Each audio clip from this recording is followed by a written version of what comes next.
In high school, I was a really, really sad sack of shit. I hated everything about myself. I hated everything I do. Everything that happened to me, whether it was my fault or not, I blamed on myself anyway. I would do something, and then by the end of the day, I would have completely regretted it and just hated the entire moment. And I couldn't let go. Everything that happened to me in high school was something that I would always regret.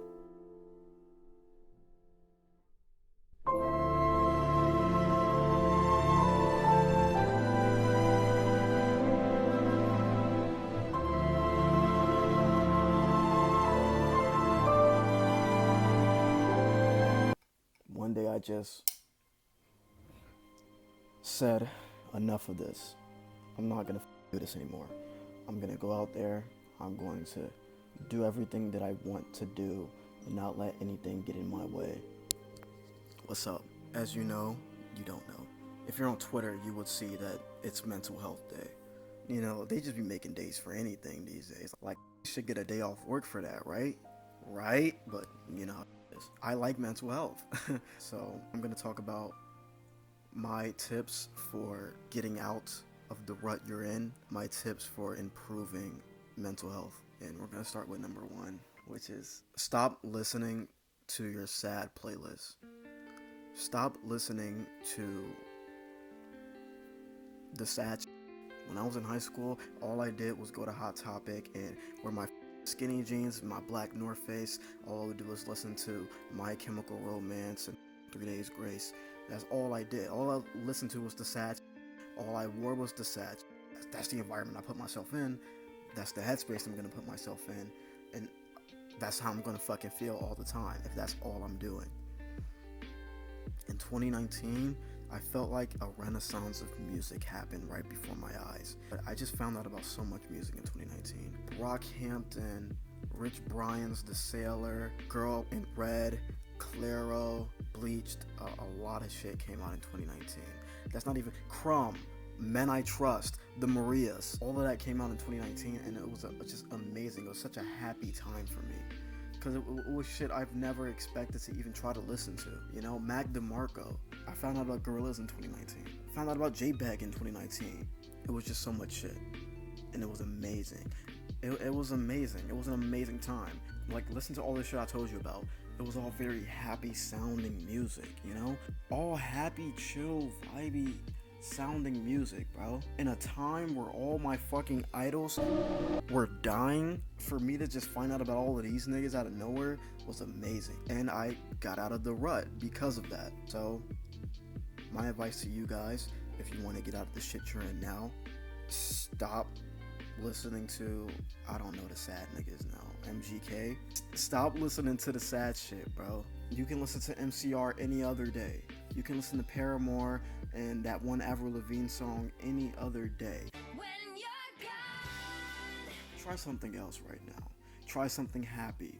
Listen to OS Quinn or Os Quinn or Parker. He dropped an album. It is so good. Charlie XCX, 100 Gex, they're coming out with an album very soon. I really hope it's going to be good. Westside Gunn.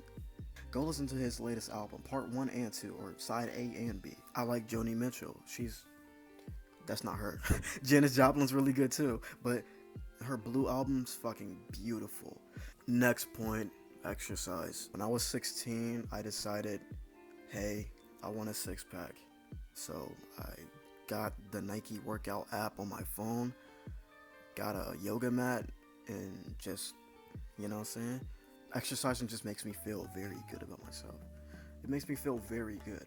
At first, it was about looking good for all the other niggas in my locker room, but now, it's just about me feeling good about myself.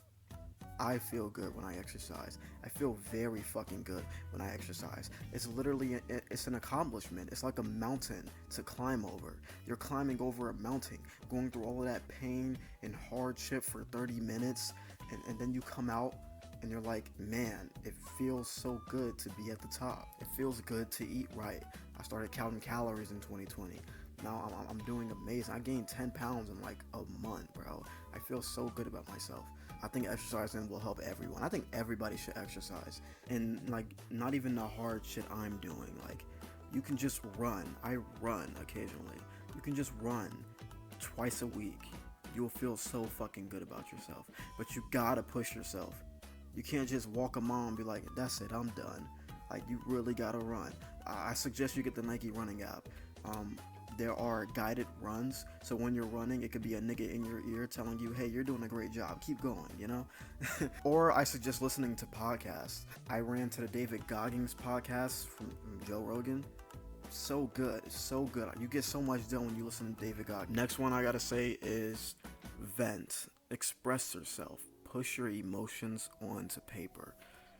There was this picture I saw. It was this guy. He was angry. He had red all in his head, and then the red slowly went down into his arms when he started writing, and then eventually the red was out of his body and onto the paper. That's what I mean by pushing your emotions on the paper. A lot of people that talks about being sad and wanting to kill themselves aren't as sad as their songs say, or those feelings aren't as potent because they express themselves onto those songs. That's how I felt with La Double Esquisse.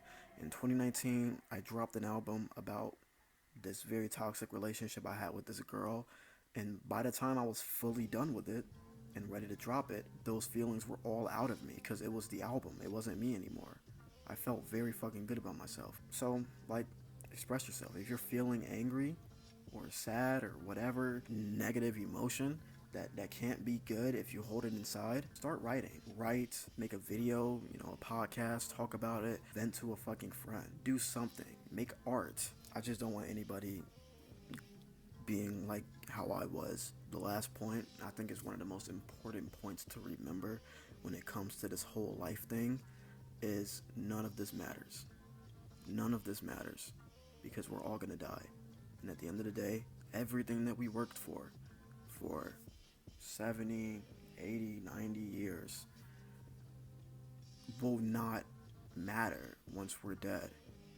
That's why so many people make forever projects so they can be remembered. Einstein, Shakespeare, they were ahead of their time. Niggas still read Shakespeare today because he was ahead of his time. He told a timeless story. I don't know what MGK is about, and I'm sorry for keep hating on MGK, but he's not timeless. MCR is timeless because they spun pop punk in a way no one expected them to do. Nirvana is timeless because they brung grunge to such a mainstream appeal no one else has been able to do. The Beatles is timeless because if it wasn't for them, no music today would be what it is today. That's timeless. No one has to do a forever project. It's just for people who are really, really afraid of death and wants to be remembered forever.